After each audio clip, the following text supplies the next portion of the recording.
Sir, I'm back in town. I had a good game of bowling on Tuesdays, and then on Thursday, I took my lady out for her anniversary. So it's great to be back, and it's great to be back for the Bucks, man. I didn't miss a good team. You know what I'm saying? Yeah, we got a fun one tonight. Like I said, a lot of fantasy relevant players to talk about tonight. We were fishing for them for the last few nights. Although Atlanta's got a few nice little morsels in there, indeed. They've got a good young team for sure. If you are, if you are joining us on YouTube, hit that subscribe button. Why is that? We have a contest. It's actually ending very soon, July 4th. All you gotta do is hit the subscribe button, automatically entered to win a signed Justin Jefferson jersey by Pristine Auction. It's there for you. Just hit subscribe. No big deal. Get automatically entered to win. After that, we're going to have something else announced. Like I announced earlier on last night's show, Leroy Butler is coming on next week for the Packers show. We're going to have another giveaway as well coming up. So we're going to check that out also.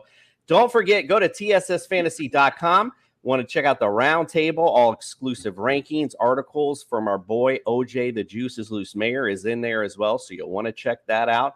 Also, check out the show on your fantasy league. If you want to take your league to the next level, you want to check that out on tssfantasy.com. And we mentioned earlier, it's fantasy season. It's getting there. It's time to start drafting. It's time to start getting into it. Go to Underdog Fantasy. Use the promo code TSS. We'll double your deposit up to $100, and we're going to have so many fun contests on there. We're going to include Gatorland tickets. We're going to include all kind of fun stuff. In fact, tonight, we're going to feature some Gatorland tickets for our winners tonight for our Fantasy Jeopardy. So that'll be an exclusive thing tonight we're going to throw out there. Just want to throw that out there for our guests who are going to wait a sec.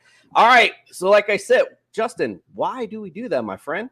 Because we're the fantasy show of the people. The fantasy show of the people, indeed. Like I said, we are in Tampa. Dr. Miller came with us. It's time for a house call. Dr. Miller style. Let's go. Look, I'm a doctor, not an escalator. Spock, give me a hand.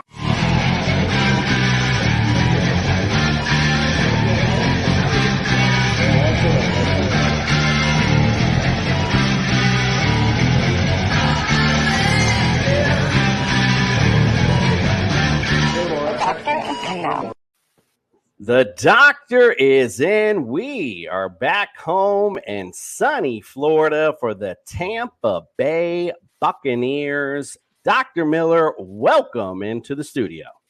Thank you much. Coming up on tonight's house call, we're going to be talking about Jamaican sprinter Usain Bolt. Ooh, all right. Anytime you can sprinkle in a Usain Bolt reference, you gotta love it. All right, well, talking about the Bucks, good. The NFC looks not too big this year, so it looks like the Bucks can make some noise. Now, Chris Godwin had some injuries last year, struggling to get on the field pretty much.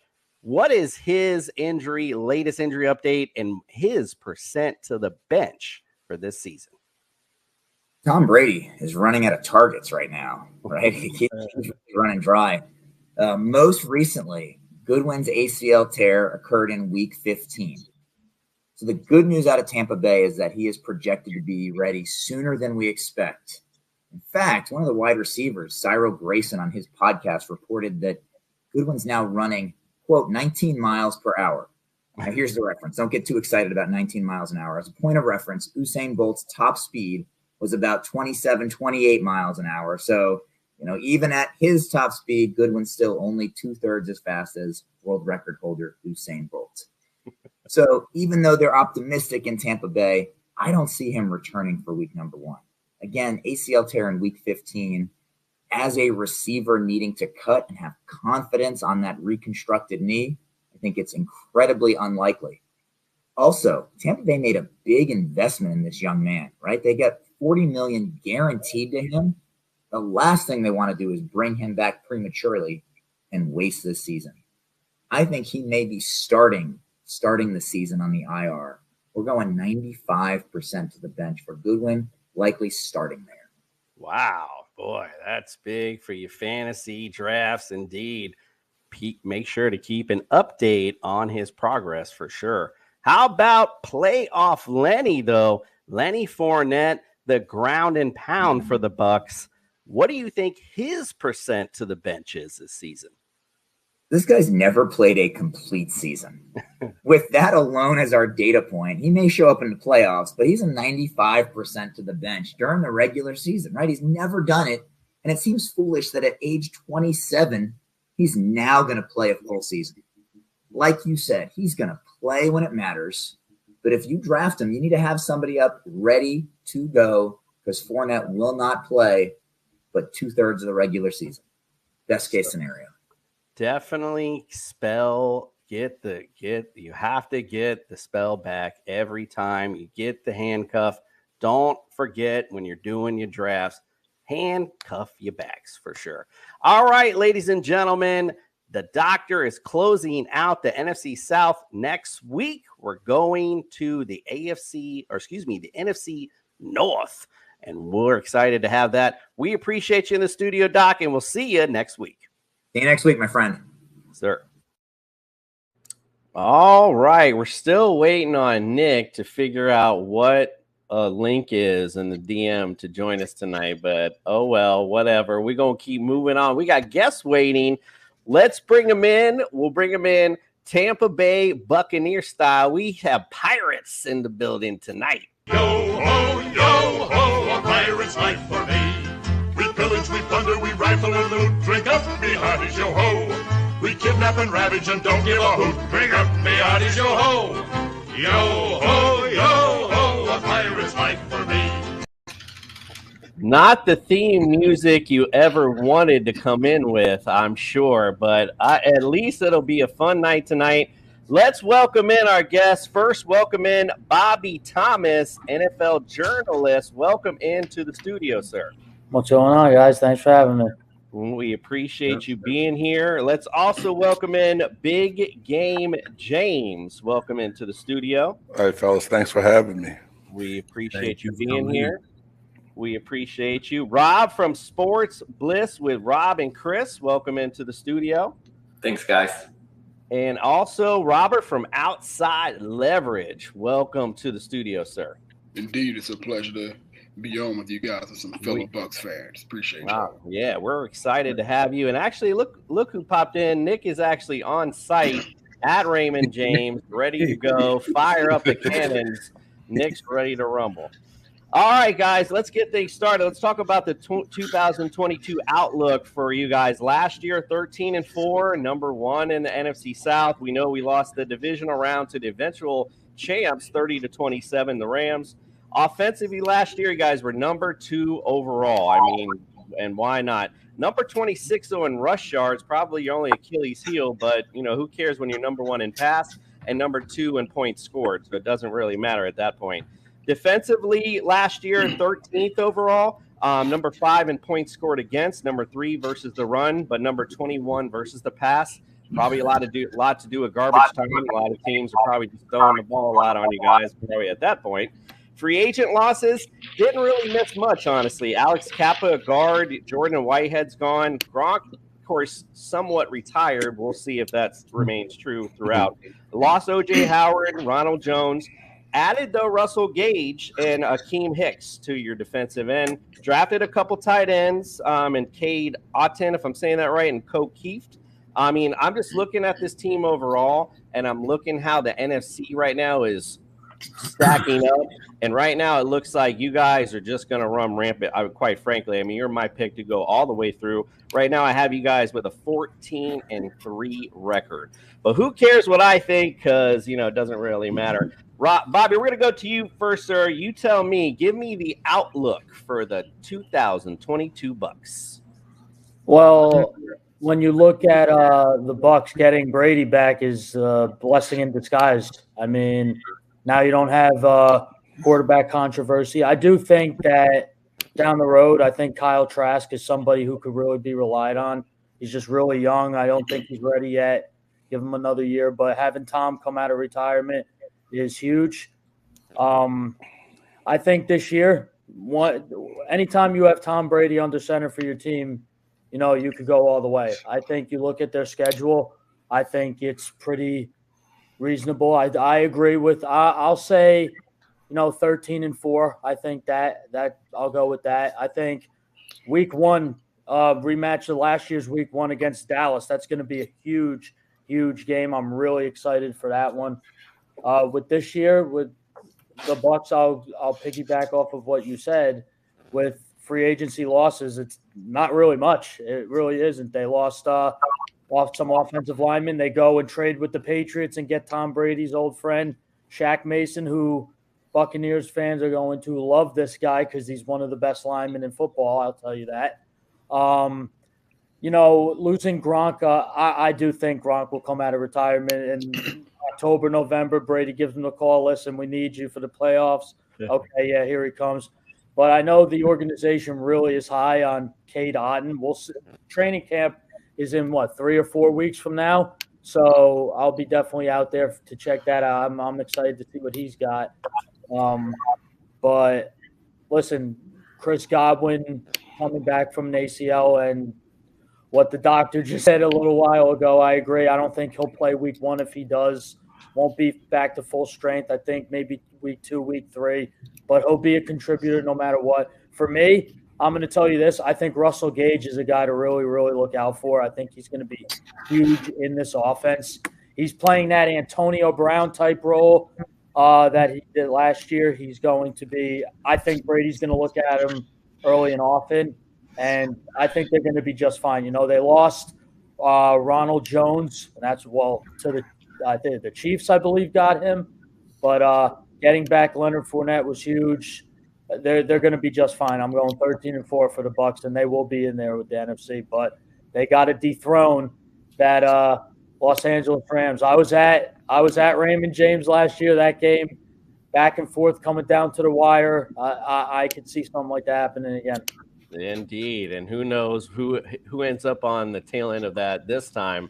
Big game, James. Let's go to you, my brother. Tell me what you think the outlook for the 2022 Bucks look like. I swear, I think Bobby read my notes before he spoke, but I appreciate it for you guys having me on. Coming into this season, when Tom first announced he retired, I think everybody almost hit the panic button. But once he decided to come out of retirement, and whenever he takes the field, he just gives you an extra sense of confidence that your team can do whatever it is you need them to do. And I think the guys that play with him feel the same way. I'm right there with you. I think this could be a 13-win team. Not trying to be funny. The only team that makes me nervous looking at the schedule is the Saints, because they were the one team that had our number last year, and it's something about that matchup within our division. But other than that, Atlanta's going to be a wash. Carolina should be a wash for us. I mean, I think those are games we take. The division's not going to be a problem. It just depends on that week 2 matchup with the Saints, and I think that'll tell us a lot of what's going to happen and what we can expect. I was also excited with Gage being signed, because the things he was able to do in Atlanta with no good real quarterback, getting him the ball and still being able to make plays, he can help fill that gap until Godwin is ready to come back. And whenever you got Mike Evans on the field, I'm always confident that things can happen. We throw the short passing game to kind of make up for the running game when Fournette's not really effective or he is banged up. And we knew Ronald Jones couldn't catch the ball out the backfield, so that part I don't think we're really going to miss at all. Akeem Hicks was one of my favorite pickups. I loved watching this guy play in Chicago, and before the injury of last year, he had some really dominant years. So Sue not being signed back and him coming in, I don't think we really lose anything once you pair him up with Vea in the middle. So I think things look good for us. The Saints in the division, and then getting past the Rams later on in the playoffs, I think those are going to be what we really need to worry about.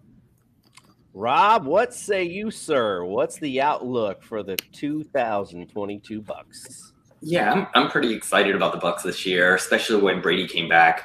I didn't buy that he was really hanging it up. I think he was looking for maybe some shenanigans, a way to get out of Tampa a little bit, but he had other ideas.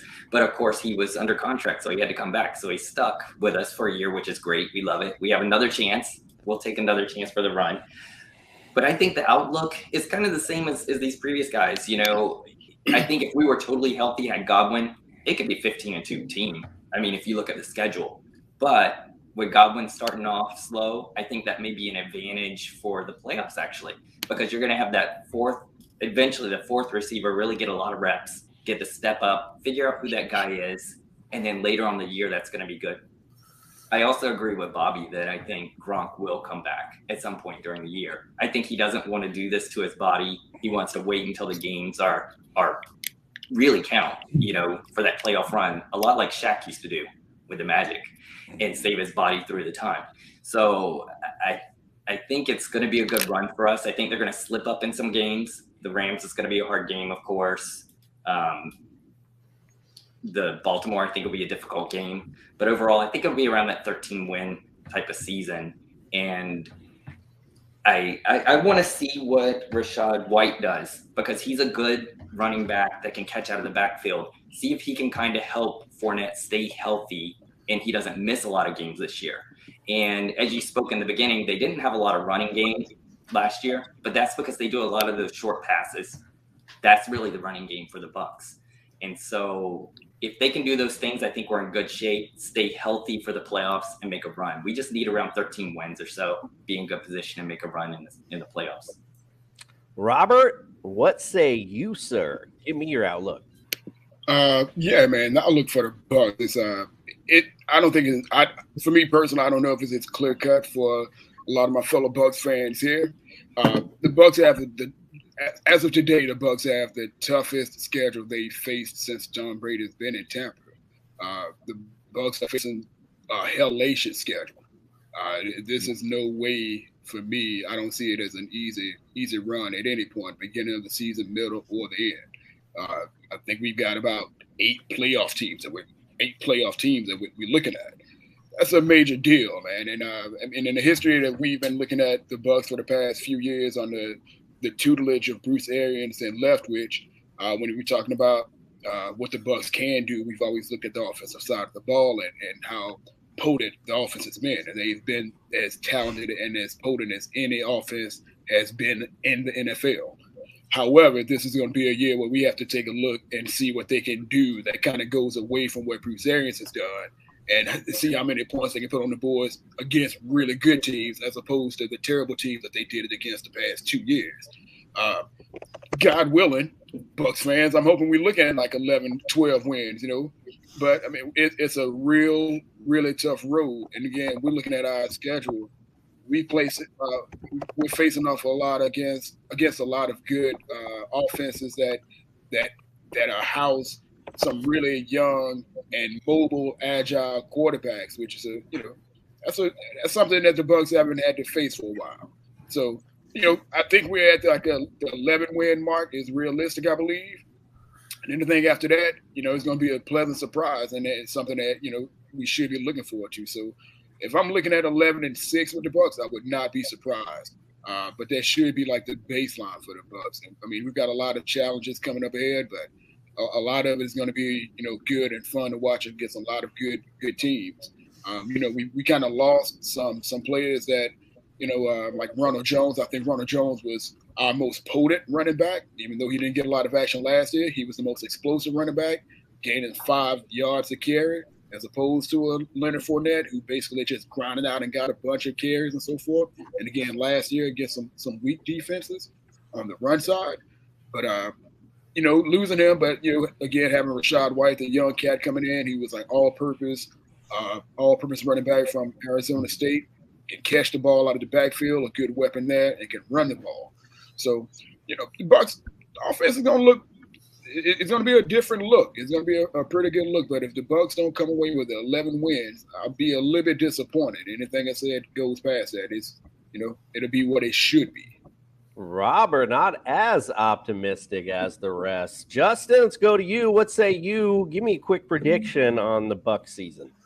Oh, just kind of bounce off what Robert said. You guys are actually playing 9 playoff teams next year, which, that's a very tough schedule, 100%. And then you got the Saints and the Ravens who, if circumstances worked out for them, they could have been playoff teams as well. So, that's almost playing the entire front at that point, you know what I mean? So, it's going to be difficult. But, the good thing about it is the NFC has kind of relented whatever hold it had on the AFC with kind of this shift of talent that's gone over there. So the NFC is kind of looking like a wide open type of situation. I look at this team and I look at realistically when I processed the schedule in my head, I said 13-4. I thought 13-4 was a good number. I think 11-6 is a good, base number. It's a good floor number for them, but 13-4 is probably where their potential could end. Obviously, you guys got talent. Rachaad White, I did like him coming out of Arizona State. He's probably the best. He's got the best hands of all the running backs that came out. You also have Gio Bernard. Brady relying on rookies has not really been his thing. Gio Bernard is somebody who can kind of fill in if he's not injured. Leonard Fournette has got one of those contracts that it's almost like a 1-year run out the tires thing where they're just going to run him into the ground and try and win the playoffs this year and try and win the Super Bowl. So I'm looking forward to what's going to be going down in the NFC because I'm a 49er fan and I'm going to love playing you guys because I got bad memories of 2002 when you guys blew us out. Even though Justin looks like a Buccaneer, don't let that fool you. All right, Nick, give me your quick prediction on the Bucs. I think they're going to go 4-12 this year. I'm sorry. No. Anytime you got number 12, you got a shot, right? So, whatever I would say would just pile on to everybody else. But what the most intriguing thing coming up this season is, what are they going to do with the loss of Valley Marpet? Now, Marpet was an anchor on that offensive line. I was trying to look up who his replacement was, but someone told me to stop looking at my computer. So one of you guys can tell me who his replacement is. But now I believe that whole shift to the anchor goes to Tristan Wirfs. I think he's going to take over that offensive line. And basically, how long can Brady stay upright? All right. So if he stays upright, he stays healthy, you guys are going to be at least 12 wins. Like I said, if you got number 12, you got a shot. And, before everyone used to hate Brady. Now we all love Brady. So, that's how it rolls in Tampa. Yeah. So, I was me who asked you to stop looking at your computer because you do that pre-show, bro. All right, Robert, you brought it up earlier. You brought up the schedule. Give me the best game on the schedule that you're looking forward to. Man, I don't know if it's a bit. I think I have to cheat and go and go with a 1A and 1B or 1 and 1A, and it's got to be the Rams and the Chiefs. We got them in. We got the Chiefs in Tampa in Raymond James Stadium. That's going to be a major game, man. Anytime you got you got two of the most popular quarterbacks in the game, and no matter, I know Tyreek Hill is gone away from Kansas City, but that offense, man, and the masterminds behind it, awesome. And then we got the revenge game. I'm never going to give up beating the hell out of the Rams whenever we get a chance and getting a chance to get that win back that, we wish we had it won during the playoffs. But those two games, I believe, are going to be like two of the biggest games in the NFL this entire season. I know these poor guys. I'm working counterclockwise. Nobody wants to be last. Sorry, Rob, you, sir, tell me favorite game on the schedule. Hey, I'm going to go 1A, 1B too. The Rams, of course, because it's got to be the revenge game. Plus, my brother-in-law is a huge Rams fan, so we text during the whole game, talking smack to each other. So that's double the reward if we win. But then the other one I want to see is the Packers. I want to see how we size up against them early, and I think that's going to be important for the playoff race and seeding, of course. So I think we need those two wins for sure. And those are the two I'm looking forward to. Yeah, no, I couldn't agree with you more there. James, how about you, sir? Give me the one on the schedule. You're 1A or 1B or 1C on the schedule for you. I mean, I want to take a page out of everyone else's book and do 1A and 1B, but I know the game I circled early on and did on my podcast early on, I did 5 must-watch games, but the first one for me is the Saints game. Like you said, we played 9 playoff teams. Saints didn't make the playoffs, but they had our number. So I feel like coming out, if we can establish ourselves in that game, kind of early in the season, see what we're going to look like. It'll help us down the road. And I'm with everyone else. The Rams was another game that I got excited about when I saw the schedule come out. But for me, I think that first game, it's week 2. It's on the road. Jameis is supposed to be back healthy. I think that we need to go into New Orleans and come out with a victory. Bobby, what say you, sir? What's your favorite game on the schedule? Or three? I got to follow trend, 1A, 1B. For me, of course, it's the Rams game. How could it not?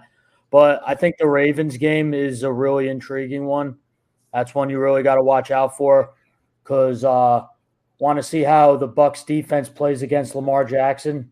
He always gives everybody, I feel, trouble. So I want to see how those athletic linebackers of Devin White and Levante David match up against trying to stop him. And that I think that's going to be a really, really good game. I know that's one game I will be at Raymond James for, definitely.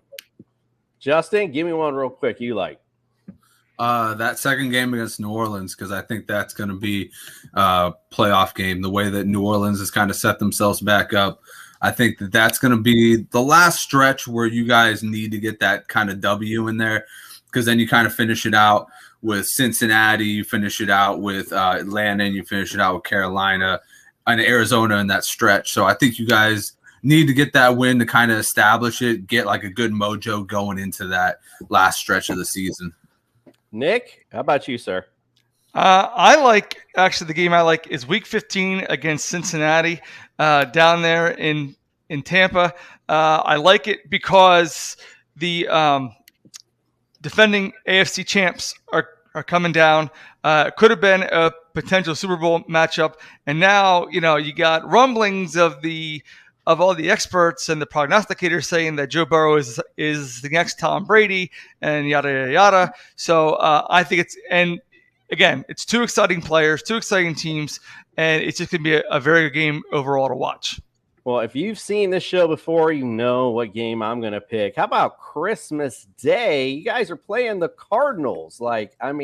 It's after we had presents, after we've eaten, we're chilling. We're just relaxing with the fam. And guess what? We got football on Christmas. That's great. Watch Brady, Murray go back and forth. Who let the dogs out? Indeed. I feel you. All right, we're going to take a quick break. We come back. We're going to play Fantasy Feud Buccaneer style. We'll be right back. Hayden, we love fantasy football. We do? It's a fantastic game, yet still not perfect. I hate leaving high-scoring players on my bench. The worst, man. In fact, hate it even more when I put injured players and they're in my starting lineup. Can't have that. And I need a life. The waivers, the trades, every single week, it grinds on me. So we at Underdog Fantasy want to make fantasy football easier for everyone out there. It's called Best Ball, and we set your optimal lineup for you each and every week. You can do it all year long. We have drafts going all the way from February to week 1 of the NFL season. What are you waiting for? Use our awesome early sign-up offer to get a little extra something on that first deposit and that first time you play on Underdog Fantasy. You put them up, reach the skies as the stars up above, cause it's one time for the underdog, one time for the underdog.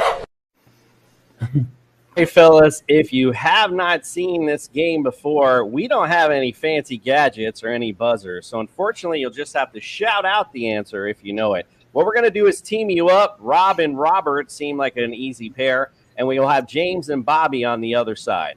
What I'll do is I'll ask the question. There'll be 5 answers on the board. You shout out the answer. If you get the first one I hear that's correct, you guys will get control of the round. And if you get 3, if you get all 5, you're good. If you get 3 strikes, goes to the other team who gets a chance to steal. Tonight, in fact, brought to you by Gatorland. So the winners tonight will get 2 Gatorland tickets each tonight. So make sure you send me your addresses before we head out tonight. Hold on, before we start, I don't know about y'all, but I'm feeling like the Brady Bunch up in here because I got everybody up. All right. Thanks for sharing, Nick. All right. With that said, time to play the feud.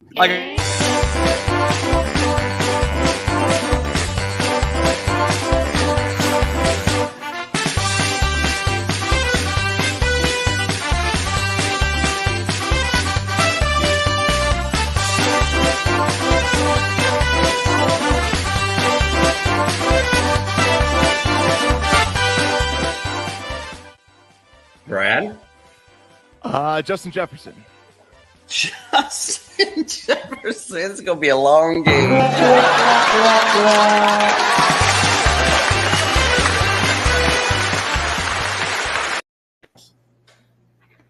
Not going to be a long game tonight because we got Buccaneer experts in the building tonight, ladies and gentlemen. All right, guys, you heard the rules earlier. Top 5 answers on the board. Here's the question. Give me the top 5 all-time passing yard leaders of all time.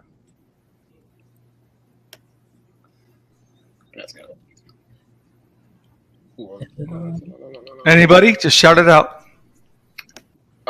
Yeah, so Jameis Winston. Jameis Winston. Just on it, all good.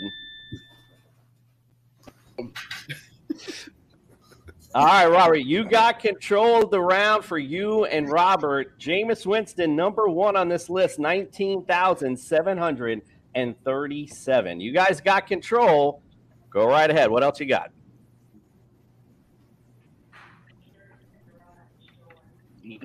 Oh, the top 5? Yes. Oh, sorry. I would say Vinny Testaverde.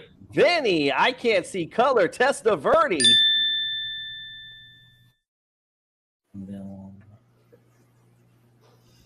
Number 2 on this list, 14,820. All right, you got number 1 and number 2, no strikes. What else you got? Tom Brady. Tom Brady.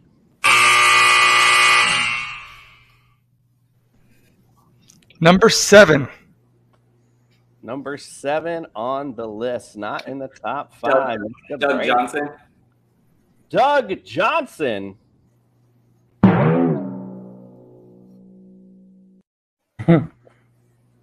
Doug Williams. Yeah, I was going to say that one. Doug Williams.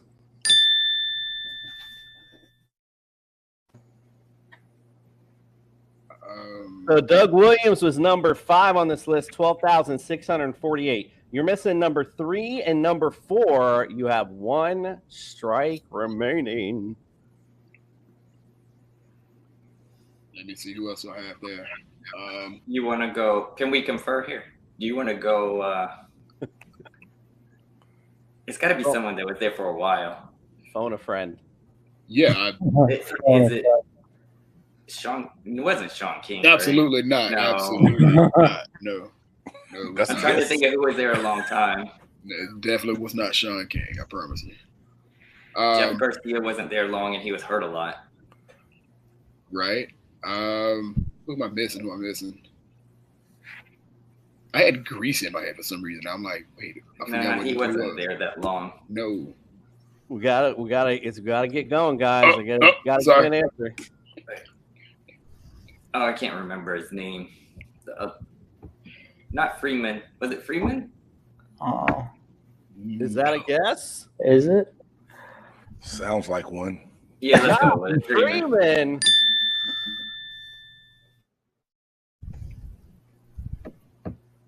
Who else are we missing? You're missing number 4. Josh Freeman was number 3 on the list, 13,534. You got 1 more remaining with 1 strike left.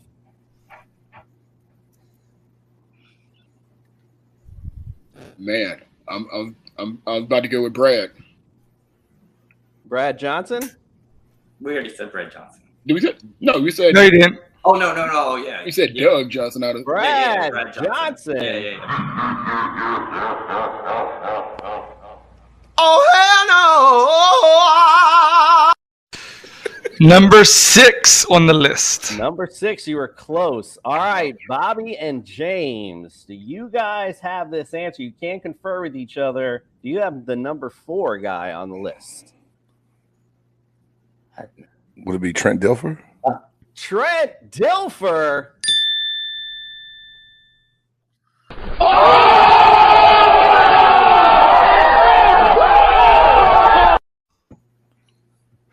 Back when he used to actually throw the ball.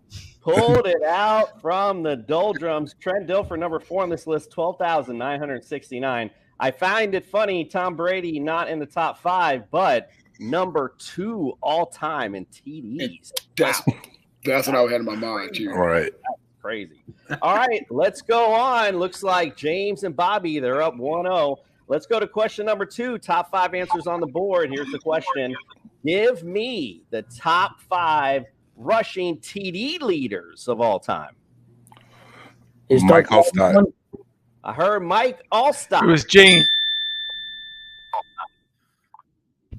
It was James. One. I heard Mike Allstott. James, looks like you got control of the round. You and Bobby get control. Go right ahead. Go ahead, Bobby. Is it Doug Martin? Doug Martin.